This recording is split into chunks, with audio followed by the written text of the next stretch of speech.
Pardon? What kind of things went on in the village hall back then?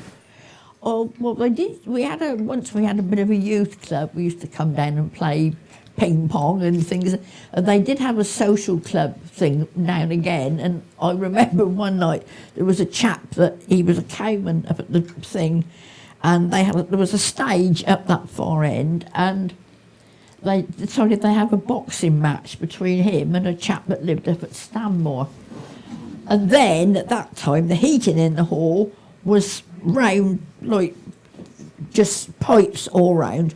Anyway, we're all in here and they're having this punch up. And this chap from up the road, he was shouting, "Oh!" And they were saying, leave him alone, you're hurting him." And they suddenly discovered he had him against the hot pipes and he was burning his back was what he was shouting. Everybody was saying, stop it, he's hurting him. He was screaming blue murder, and he had a great welt across his back and took the skin off. Oh dear. But well, that was when we won. Oh, we won the best kept village one year, and that's my father. He was outside the old post office when they came to take some photographs, and they said, "Take your cap off and smile." But well, that's a pond with some of the ducks on there. Is that the one? Yeah. But, that's all next to Drake's, isn't it? yes, yeah, that's Mitchell's Pond. Yeah. Yeah, it's yeah, we won. I don't know what. Can't remember what year it was. We won. Oh yeah, this is the something like that. And we put in other years, but there was somebody in the village that had a funny turn because they couldn't put something up they wanted to, and they wouldn't keep the garden tidy or cut the stinging that was on the bank, so we didn't bother anymore because there was no point. So. Oh yeah, that's the. This is the manor now, and this bit still exists, and this bit still exists, but that was then the cowshed that Colonel Palmer built when he came here, and they had a very wonderful pedigree herd of Guernsey cattle, and they were the most famous ones in the country actually, and they won more prizes than any other Guernsey herd. Down the road there where you can see that yew tree that's stuck up, that was where there were 2 thatched cottages there that my grandparents... We've got some photos of those in a minute. Yeah, so lived in one and the bishops in the other, and you can see the thatched barns, and down the bottom there, the piece by the road was where Mrs. Beckett and her son and daughter lived, and right next door... That is the bar there now. Was where the cart horses were, and when you were in Mrs. Beckett's and the horses were, and they used to stamp their feet and they used to shudder the house. And a bit smelly in the summer too, right next door like that. But So you used to work there though, didn't you, Jen? pardon? You worked in the... Oh yeah, I worked in the dairy, in the cow shed there. Yeah, and well, of course it's where the rookery is now, just over the other side of that.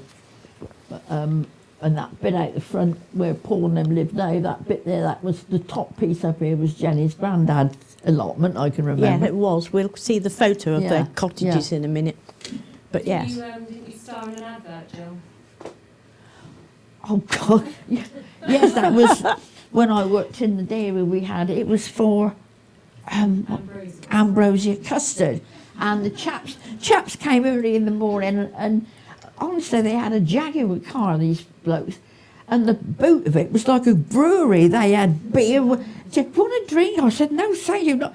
And I used to I went out and had to call the cows who were down in the field over here, and as they walked up, they filmed, and the advert was something. You can eat it till the cows come home, and it was the cows from the manor walking across the fields. But that was, oh God, many years ago. But so that behind the briar, that's Drake's farm, is it? Or? Yes. Just behind the box of briar now. Well, here's the. It's all knocked down now. Oh yes, that were all thatched barns there, and that's where they used to keep a lot of the farming implements, and then later on the wall was put round, and the cattle used to go down in there, in the winter when they couldn't get in the fields. They used to go in there, and I remember. The rain dryer put up there, wasn't there, after that? Yeah, I was telling him, I remember going down, we had some young heifers down in the bottom there where the briar was, and I went, come down the track on an old Fordson tractor we had, and to feed them, and I pulled up out there because it was pointing the road on a bit of a slope, and the brakes weren't very good, so I left it in reverse, got off, went and fed the cattle, come out, and we had to wind the handle to start it. I forgot I left it in gear, and it took off, and I had to run after it, and I think I managed to stop it about 6 inches from the 5-barred gate. But, oh dear, anyway, but it's better than running out into the road, I suppose, so. Oh, that's Right, this is where my house is now. They were pulled down in about 1948. This is my grandparents' house, which was a 2-bedroomed house. But this one was next door. This is all coming down the village from the church. This one was a 1-bedroomed house. And this is where Jill's grandparents lived in the second. There were 2 to join together there. Jenny, is that where the D is now then? Yes. Yeah. And these are the ones that were pulled down, the ones you can see there. This is them pulled. They were pulled down just before I'm old enough to remember, but there is a photograph of them in a book that I've got. But obviously they had no amenities whatsoever, but there was a well just here, which I couldn't find the photograph, but I've got one of my grandparents getting the water out of the well. And actually it was lovely times. They were great gardeners, not just vegetables but flowers, and Granny was the person who decorated the church. You didn't have rotas in those days, and Granny did it all year round, but she was allowed to go to all the big houses and pick the flowers every week, and my brother and I had great fun in going with her and picking the flowers for the church for every Sunday. So yeah, but I mean it was rather sad, as you can see, that they were very pretty cottages, but they were condemned, so they had to be pulled down. And that was your favourite, the top right, wasn't it, Jim? Yes, I used to say when I was a child, I would say, I'm going to live in that when I grow up, because it had one little room downstairs and one up, and I used to think that was practically opposite where you go into the rookery. That was just across the road from there. And, was there ever a house on the D itself, or was that always, when these were knocked down, just made into... No, this is where, you see, they were on the D. I mean, they were near the road, but the D wasn't there, it was a field. I think there might be, well, in fact, I've put one over there of a small one of my grandfather, so you can see there are no trees, no anything. It's just the field. Because the field came right behind these cottages. we used to have school sports out in that field. Egg and spoon race. Talking of the school. Oh yes, here we are. So it doesn't show up very well, but that is, do you want to point yourself out? Right, well, this is Jill. Not And much bigger now. That's me as a Well, not baby. height-wise, only that way. And that's Jill's mum. And of course, that's my mum holding me, and I don't want to get in the way, but my granny's just here somewhere. Because she was Isn't that her at the end? Yeah, there she is. She was governor of the school, as was Richard Brown's grandparents, Ernest and Hilda Brown. And the Reverend Brennan. And the Reverend Brennan. And this is the side that in those days you could get into the rectory garden from the school. I mean, now it's all one off, obviously, but it was quite pretty then. But as you can see, the front of it hasn't changed very much now even. That side of it has, but this side is pretty much as it always was. So how old were you when you went to the school? From what age to? I went from 5 till 11. But there are some plainer ones up on the table I've managed to find since we found those, when you look later on. What was school life like? How many kids were there and was it like? Well, as you can see there was quite a, well, I mean, I was only just started school there, but it was always, I don't know how many, I never really counted them, I suppose, up to 20 odd.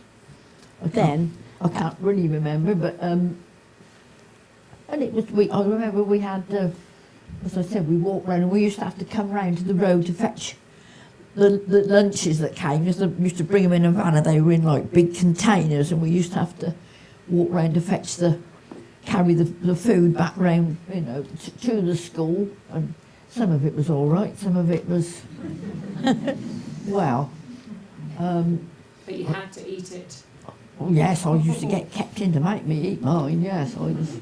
Were there children from other villages at the school then? No. They were just local Peasemore people. The furthest ones were some that used to live right round at what is known as Whitnams. I don't know if you know where that is. And of course, round out, because I had to walk then, you know. And Hill Green was actually counted as Peasemore for school as well. But they were mostly sort of in the village, you know, just round about. As I said, no one from any other villages used to come. Were you ink monitor, Jill? No. Did they separate you out by year and like they would do a Well, no, you just went there when you were 5 and you left when you were 11, you know. Oh no, it was just one room. There was one room you sat at your desk and another room you went through to eat your food, because there was a partition leant up against the wall, and if we had something we didn't like, it was over the back. I dread to find what they might have found behind that thing when they moved it eventually. But, some of it was, most of it was all right, but some of it was, oh. What were the teachers like? Were they very stern? Well, Miss Mullins was very nice. Mrs. Freeman sort of had a main hobby of picking on me mostly, but we laughed since I used to. She used to make me sit and eat. I remember one day we had this most awful tough beef, and I had this, and I chewed and I couldn't get rid of it. So in the end, I got my hanky and put it in my gym slip pocket, and. She called me in there for something. She was always picking on me, and she said, anyway, I started crying. I was about it. It was so silly, she said, wipe your eyes. Of course, I pulled this. But she made me pick that piece of meat up and eat it. And she wouldn't, I said she'd be wearing it now, I wouldn't be eating it. She made me eat it, and she wouldn't call the other children in until I'd eaten it. Did you go home and tell your dad? I told my dad, yeah. He come round, come on, he said, she hasn't finished her lunch. He said, no, she's not going to. I was like that, stuck on with it. No, Mrs. Freeman lived in, I think it was Satcham. I can't remember, where did Miss Mullins live? Did she live in the school? No, there was a little schoolhouse, well, there, but I remember, but they were nothing to do with us. The Leesons lived in there. The three daughters went to Peasemore School. This is, of course, when it's been converted, but before there was a schoolhouse detached from the.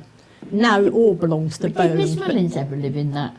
Well, I don't remember because I'm not old enough, but it was detached, and when I remember, it was some friends of the Browns lived there called the Leesons. Yeah, well, that's it. They're on the picture there. Yeah, they're all on the picture. picture. And they had 3 daughters. They had twin girls at the same age as me, and a younger daughter, but I don't remember. I don't know where Miss Mullins lived. No, I don't. I know Mrs. Freeman lived at some sort of out Thatcher Way in a bungalow. Later on, I don't know if anyone has ever read the Miss Reed books. Has it? Yes, well, Mrs. Saint she really was, and she taught me, actually.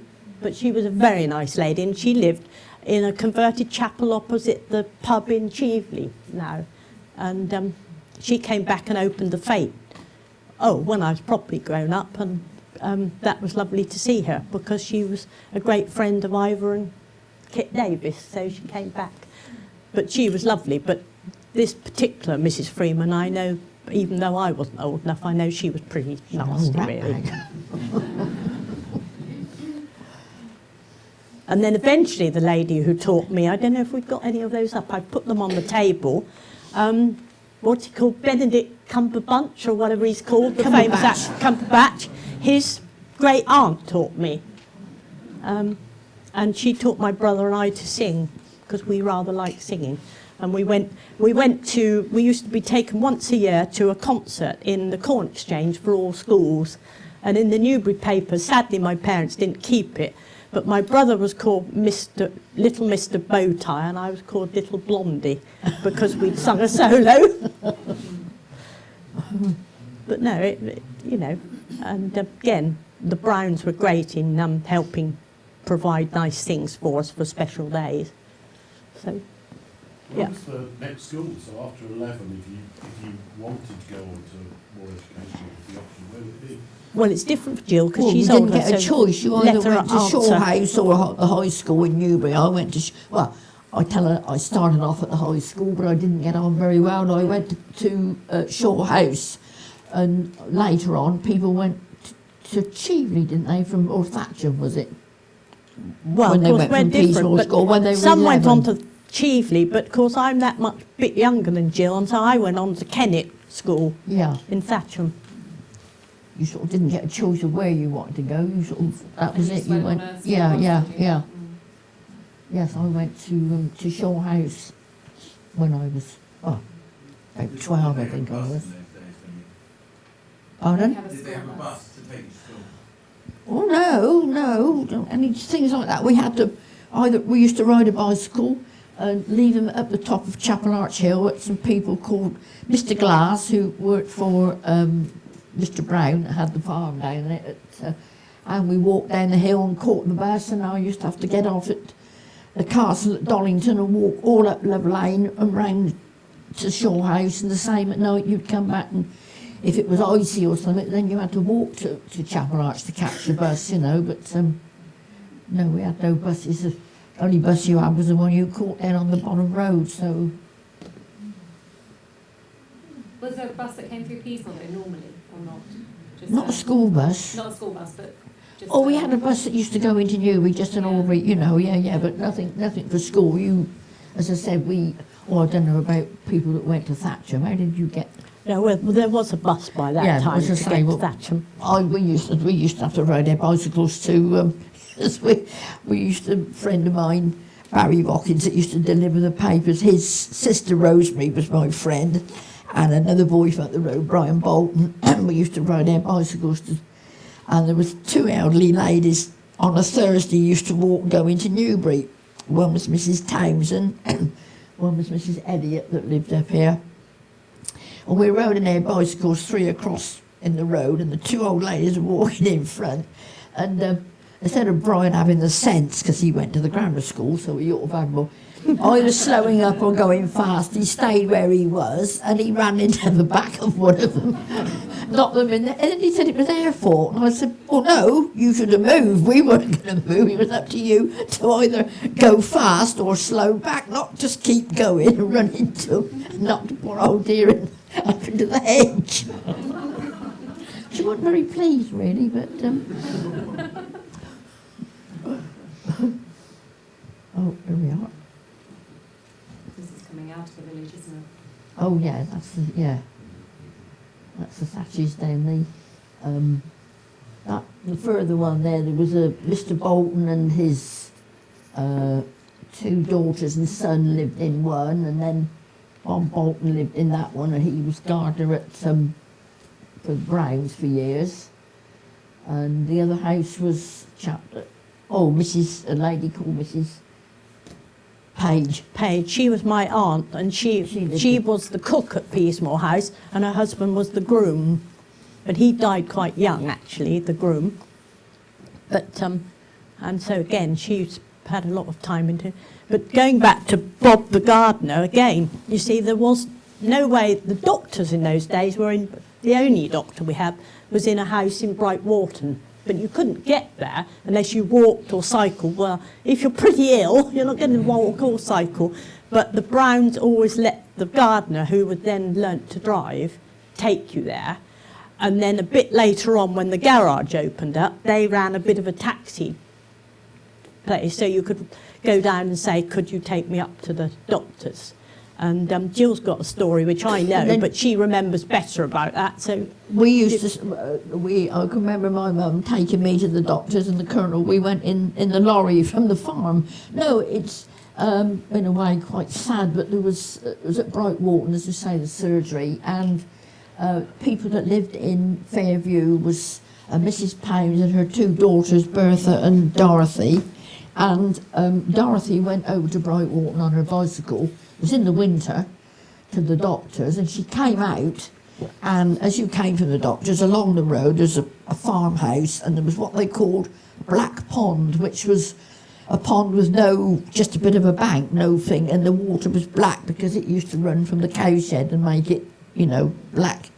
And she rode into this pond, and she got out, but instead of going to the farmhouse, she walked from Brightwalton back to Peasemore. We were living up at Mill Green, and as I said, the loo was right down the bottom of the garden, and my sister wanted to go to the toilet, so my dad put his cap on and got his torch. Off they went, and they hadn't been gone out many minutes, and my sister came falling through the door. Oh God, she said, there's something down the road going, oh. Mum said, where's Dad? Oh, he's gone to see what it is. Well, he did not go down. Anyway, he came in, and it turned out to be this woman, and he took her home, and they got an ambulance, and she was taken to Newbury Hospital, but fortunately she died the next day because she was full of this filthy water. But why she didn't go to the farmhouse for help, I don't know. And then the other thing was, it was on a Thursday when they had bell ringing, and Stephen's dad, Doug, he lived at, it used to be called the Gibbet, but it's now the Larches where the keeper lives. And he used to come up to bell ringing, and the older men used to say to him, you mind that old chap in up the road, because it was dark, and of course he was going home and he heard this, so he went home a bit quicker than he usually did. He didn't stop to find out what it was, but it was poor Dorothy, wasn't it? We couldn't hear her name. But so it was very sad. And another tale about the doctors, the old boy that lived up the road just up here, one of the thatched cottages, he had a bad foot, and he kept on about it, so his wife said, well, go to the doctor then. So he got on his bicycle, went over to Brightwalton, and the doctor looked at his foot, and he said, let me have a look at the other one then, Harry. So he took his shoe off, but he hadn't washed that foot, and it was as black as the ace of spades. He'd only washed the foot that was bad. Then people tell us all these old stories, and another one, that Jeff Jacobs was one for that, was along there again, that was called the Barretts, not Bolton Row, years ago. And when the electric was first put in, the first time the chap came round from the SEB to read the meters, he said to the old lady, we said, you haven't used much electric, missus. No, she said, I only put it on to see how to light the lamp. That was Mrs. Sayers, wasn't it? Yeah, Mrs. Sayers, yeah. She was a funny little thin woman with little wire glasses and a long black dress. And I remember she was Margaret Beckett then, her mum used to make her take a quarter of tea along on a Christmas morning. She was afraid because she thought she was a witch. But she did look a bit like one, a funny little black thing. Yes, well, again, actually, she had a daughter.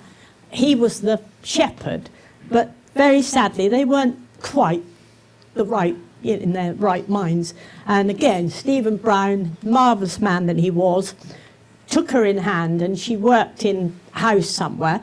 And then years later, quite elderly, she got married, and Stephen went and gave her away, which was very sweet because she wasn't. And going back to that, we had a rather lovely story about the houses up that Duffield owns now that have fallen down.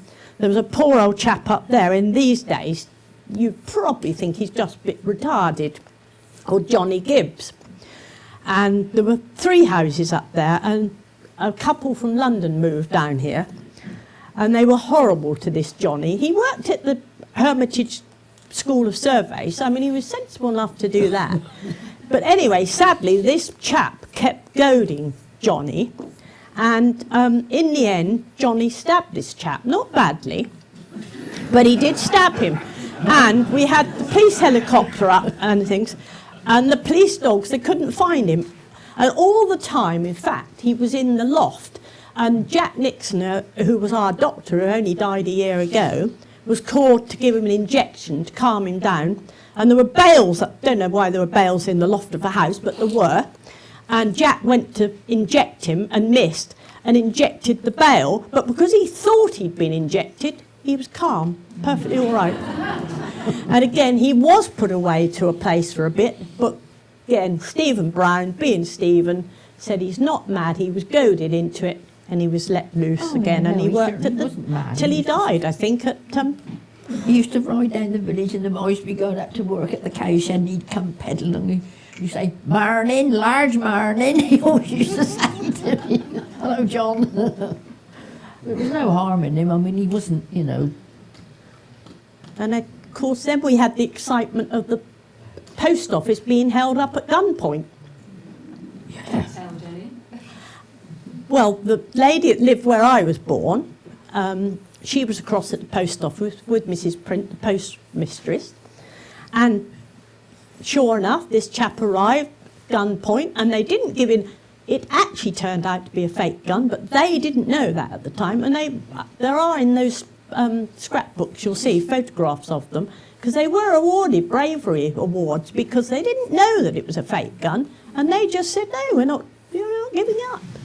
So, you know, there's been a few incidents, and then actually John Tutton could tell a tale about the break-ins and what he did to foil them. But I reckon John ought to come and tell us that. Yeah, but And it was very exciting. it was. Well, it's very simple really. We were quite interested that there's a lot of activity next door in what is now called The old it's Thornton. the old, yes. And we couldn't quite make out what was going on. What seemed quite curious was that a couple of Maces. a couple of coloured gentlemen, and I thought there's something not quite right. I went across and looked in through the window, and immediately one of them, there were safety locks on, started bashing away at the window to get through. I carried on to the far end of the house, and there was quite a nice car, hot wired, the engine ticking over. So I thought the only thing I can do really is to drive the car away, which so I drove the car away, by which time the police... I rang the police and said, "Well, my husband's got the car." and it was quite exciting, actually, Oh, really. yeah, it ended up as a good village hue and cry. Yeah, Because yeah. I took the car away and immobilised it, by which time these two guys, who I have to say were city dwellers, and city dwellers in the country are lost. Because they were bending double as if they weren't going to be seen. And the whole village was out in a hue and cry. As I think it was Stephen Brown said, "Best day's sport in years." They were caught Oh, yes, and duly, yes.